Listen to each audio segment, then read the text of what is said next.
2, di sini kami akan menjelaskan kembali mengenai studi kasus prinsip yang 3. Sebelumnya, saya Jian Adelia dengan NIM 070. Saya Ines Preskirahia dengan NIM akhir 005. Saya Natalia Gloria Salsa dengan NIM akhir 014. Saya Loren dengan NIM 020.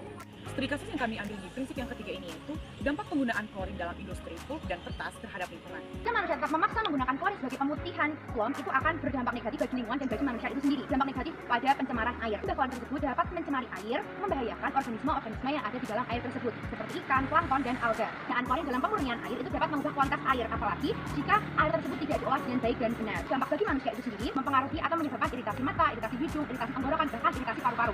Kerusakan pada sistem kekebalan.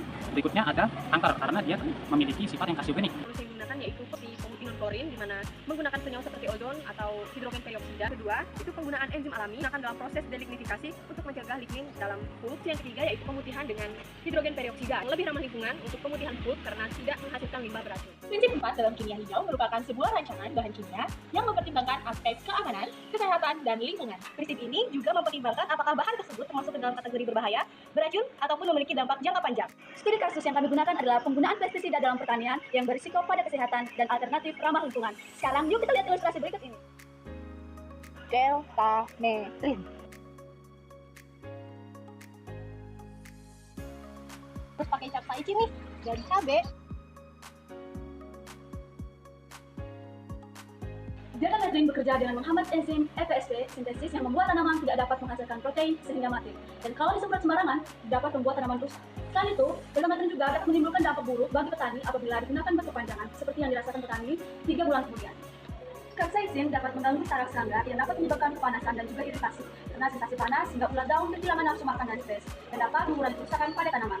Tetapi, petani yang menghirup uap capsaicin saat menyemprot dapat menyebabkan hiperventilasi, karena saat semprot capsaicin dapat diubah menjadi uap halus yang dapat menyebabkan peningkatan detak jantung dan tekanan darah, sehingga petani menjadi merasa pusing. Nah, dari ilustrasi tersebut dapat diketahui bahwa penggunaan pestisida buatan itu dapat mempengaruhi hasil panen yang menyebabkan banyaknya daun menguning sehingga nantinya akan membuat petani merugi. Selain itu dapat mempengaruhi pula kesehatan dan juga lingkungan. Cara kerja deltametrin dalam pembasmian hama itu dapat bisa dilihat sebagai berikut. Yang pertama, deltametrin itu akan masuk ke dalam tubuh serangga entah melalui kontak fisik ataupun melalui pencernaan. Kemudian deltametrin akan mengikat saluran ion Na+ pada neuron, kemudian ia akan membuka saluran ion natrium secara terus-menerus. Kemudian ia akan membuat gangguan transmisi sinyal, syaraf, atau juga bisa disebut depolarisasi. Kemudian, hal ini akan membuat keystone otot, lalu kelumpuhan dan juga kematian pada serangga.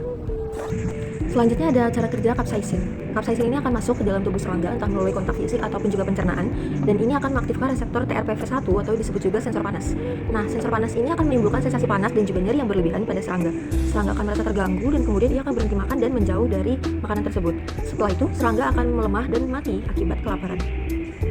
Adapun solusi yang dapat dilakukan untuk mengurangi pestisida kimia yaitu penerapan pengendalian hama beralih ke pestisida alami, lalu ada juga edukasi dan juga dukungan riset. Nah, maka dari itu gunakanlah prinsip kimia 4 ini sebagai dasar dalam pembuatan pestisida dari bahan-bahan kimia yang lebih ramah lingkungan dan tidak memiliki efek samping.